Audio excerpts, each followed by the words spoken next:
তারাপীঠে পুজো দিতে যাওয়ার পথে ট্রেনের কামরা থেকে পড়ে গিয়ে মৃত্যু হলো এক যুবকের।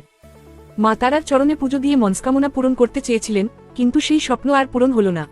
তারাপীঠ পৌঁছানোর আগেই ট্রেনের কামরা থেকে পড়ে গিয়ে মর্মান্তিক মৃত্যু হলো এক যুবকের। মৃত যুবকের নাম বিকাশ পাল ৩৫। তিনি নদিয়ার শান্তিপুর থানার অন্তর্গত ফুলিয়া বাসস্ট্যান্ড এলাকার বাসিন্দা, পেশায় লটারি বিক্রেতা। স্থানীয় সূত্রে খবর, সোমবার রাত ৮টা নাগাদ ট্রেন ধরেন, কিন্তু গভীর রাতে ব্যান্ডেল সংলগ্ন এলাকায় চলন্ত ট্রেন থেকে আচমকা ছিটকে নিচে পড়ে যান তিনি। রেল পুলিশ ও স্থানীয়দের সহযোগিতায় তাকে উদ্ধার করে হাসপাতালে নিয়ে যাওয়া হলে চিকিৎসকরা তাকে মৃত বলে ঘোষণা করেন। রাতেই দুঃসংবাদ পৌঁছালে কান্নায় ভেঙে পড়েন পরিজনরা। তার এমন আকস্মিক মৃত্যুতে গোটা এলাকায় শোকের ছায়া নেমে এসেছে।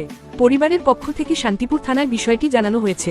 পুলিশ প্রশাসনের সহায়তায় ময়নাতদন্তের পর দেহটি বাড়িতে ফিরিয়ে আনার প্রক্রিয়া শুরু হয়েছে। এটি স্রেফ দুর্ঘটনা নাকি এর পেছনে অন্য কোনো কারণ বা পরিস্থিতি ছিল, তা খতিয়ে দেখছে জিআরপি ও স্থানীয় পুলিশ। সহযাত্রী বন্ধুর বয়ানও রেকর্ড করা হচ্ছে। পড়ে যাওয়ার পরে ও একটু তখন ঘুরছিল, দাদাকে ফোন করে, দাদার সঙ্গে আমাকে ফোন করে। কখন গিয়েছিল? ওই ফুলিয়া থেকে বেরিয়েছিল রাত্রে ৮টা। গতকাল? আচ্ছা, ও একাই? ওর সাথে আরেকজন ছিল, সেটা আমরা পরে জানতে পারি। ওর বন্ধু? হ্যাঁ সে তার সঙ্গে কি যোগাযোগ করা গেছে? হ্যাঁ, সে এখন হসপিটালে আছে।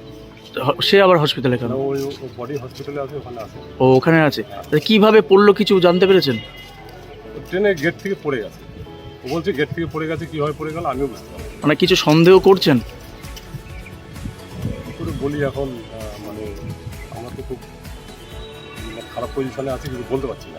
তদন্তের দাবি জানাচ্ছেন কি পুলিশকে? যে কি নাম ওর, কত বয়স হবে? বিকাশ পাল, এই ৩৮ বছর বয়স। কি কাজ করতো উনি? বাজারে একটা দোকান ছিল। আচ্ছা, বাড়িটা কোন জায়গায়? Phulia bus stand. আপনার নাম? আপনার নাম অসীম পাল, আমি ওর মামা।